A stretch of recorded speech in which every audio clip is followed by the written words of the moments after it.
René Guénon, Introduction générale à l'étude des doctrines hindoues. 4e partie, les interprétations occidentales.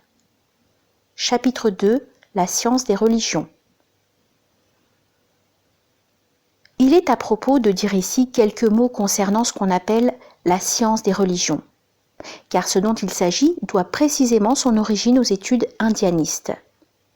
Ceci fait voir immédiatement que le mot de religion n'y est pas pris dans le sens exact que nous lui avons reconnu. En effet,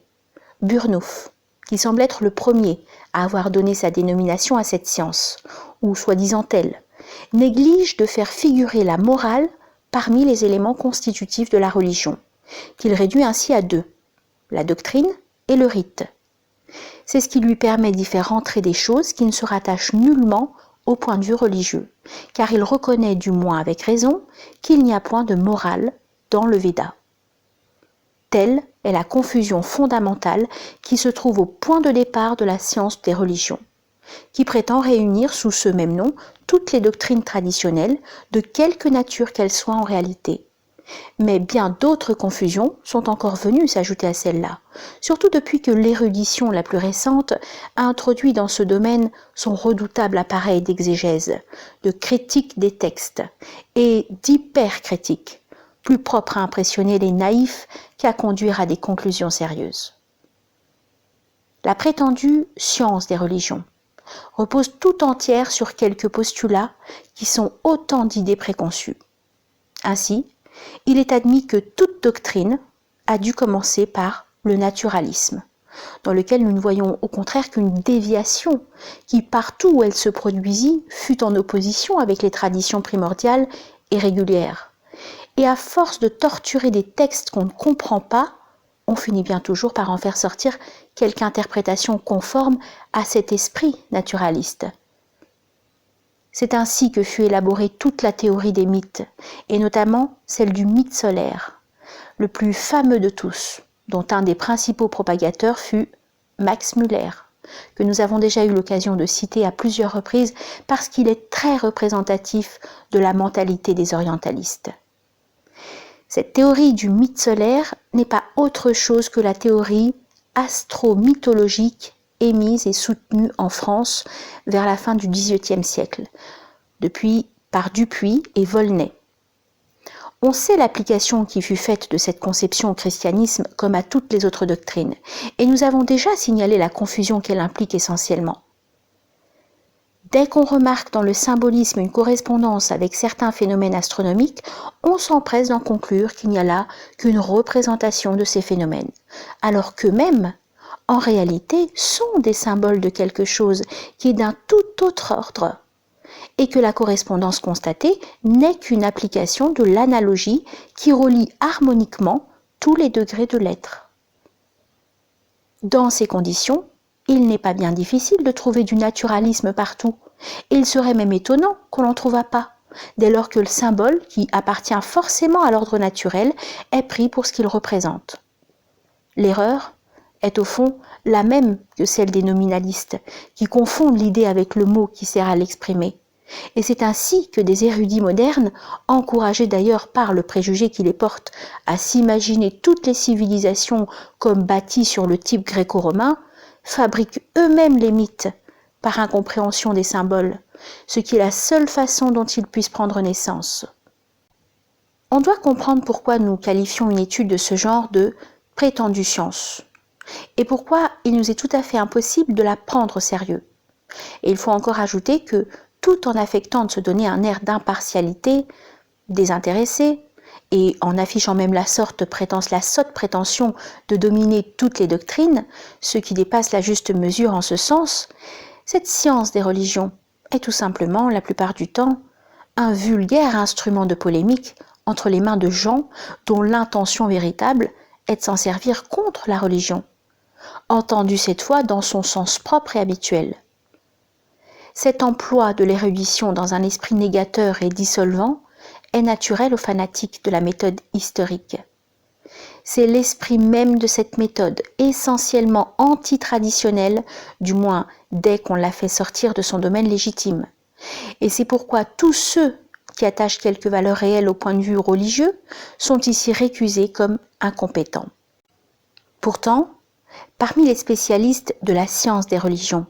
il en est certains qui, en apparence tout au moins, ne vont pas aussi loin. Ce sont ceux qui appartiennent à la tendance du protestantisme libéral. Mais ceux-là, tout en conservant nominalement le point de vue religieux, veulent le réduire à un simple moralisme, ce qui équivaut en fait à le détruire par la double suppression du dogme et du culte, au nom d'un rationalisme qui n'est qu'un sentimentalisme déguisé. Ainsi,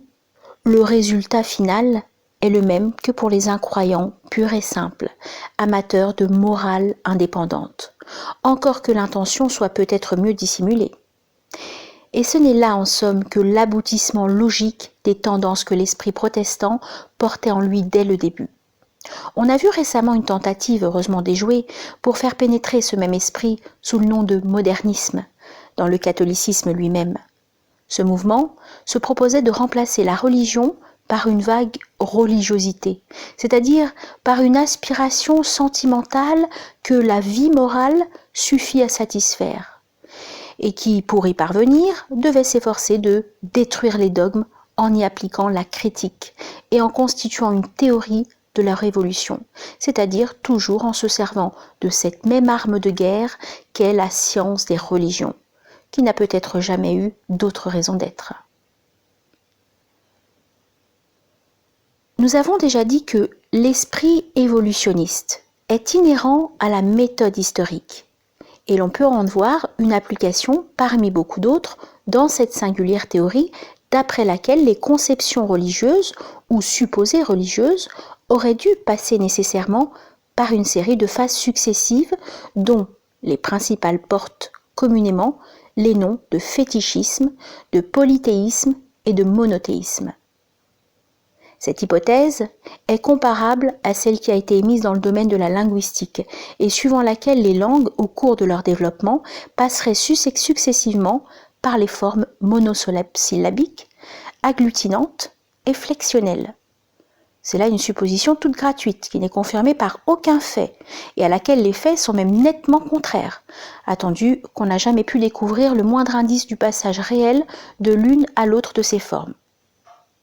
Ce qu'on a pris pour 3 phases successives en vertu d'une idée préconçue, ce sont tout simplement 3 types différents auxquels se rattachent respectivement les divers groupes linguistiques, chacun demeurant toujours dans le type auquel il appartient. On peut en dire tout autant d'une autre hypothèse d'ordre plus général, celle qu'Auguste Comte a formulée sous le nom de « loi des 3 états », et dans laquelle il transforme en états successifs des domaines différents de la pensée, qui peuvent toujours exister simultanément, mais entre lesquels il veut voir une incompatibilité, parce qu'il s'est imaginé que toute connaissance possible avait exclusivement pour objet l'explication des phénomènes naturels, ce qui ne s'applique en réalité qu'à la seule connaissance scientifique. On voit que cette conception fantaisiste de Comte, qui sans être proprement évolutionniste, avait quelque chose du même esprit, est apparentée à l'hypothèse du naturalisme primitif, puisque les religions ne peuvent y être que des essais prématurés et provisoires, en même temps qu'une préparation indispensable de ce qui sera plus tard l'explication scientifique. Et dans le développement même de la phase religieuse, Comte croit pouvoir établir précisément comme autant de subdivisions les 3 degrés fétichistes, polythéistes et monothéistes. Nous n'insisterons pas davantage sur l'exposé de cette conception, d'ailleurs assez généralement connue, mais nous avons cru bon de marquer la corrélation, trop souvent inaperçue, de points de vue divers, qui procèdent tous des mêmes tendances générales de l'esprit occidental moderne. Pour achever de montrer ce qu'il faut penser de ces 3 phases prétendues des conceptions religieuses, nous rappellerons d'abord ce que nous avons déjà dit précédemment, qu'il n'y eut jamais aucune doctrine essentiellement polythéiste, et que le polythéisme n'est comme les mythes, qui s'y rattachent assez étroitement, qu'une grossière déformation résultant d'une incompréhension profonde. Du reste, polythéisme et anthropomorphisme ne se sont vraiment généralisés que chez les Grecs et les Romains, et partout ailleurs ils sont restés dans le domaine des erreurs individuelles. toute doctrine véritablement traditionnelle est donc en réalité monothéiste, ou plus exactement, elle est une doctrine de l'unité, ou même de la non-dualité, qui devient monothéiste quand on veut la traduire en mode religieux. Quant aux religions proprement dites, judaïsme, christianisme et islamisme, il est trop évident qu'elles sont purement monothéistes. Maintenant, pour ce qui est du fétichisme, ce mot d'origine portugaise signifie littéralement sorcellerie. Ce qu'il désigne n'est donc point de la religion ou quelque chose de plus ou moins analogue, mais bien de la magie, et même de la sorte la plus inférieure. La magie n'est nullement une forme de religion, qu'on la suppose d'ailleurs primitive ou déviée, et elle n'est pas davantage, comme d'autres l'ont soutenu, quelque chose qui s'oppose foncièrement à la religion, une espèce de contre-religion, si l'on peut employer une telle expression. Enfin, elle n'est pas non plus ce dont serait sorti à la fois la religion et la science, suivant une troisième opinion qui n'est pas mieux fondée que les deux précédentes. Toutes ces confusions montrent que ceux qui en parlent ne savent pas trop de quoi il s'agit. En réalité, la magie appartient au domaine de la science, et plus précisément de la science expérimentale. Elle concerne le maniement de certaines forces qui, dans l'Extrême-Orient, sont appelées influences errantes, et dont les effets, si étranges qu'ils puissent paraître, n'en sont pas moins des phénomènes naturels ayant leur loi comme toutes les autres.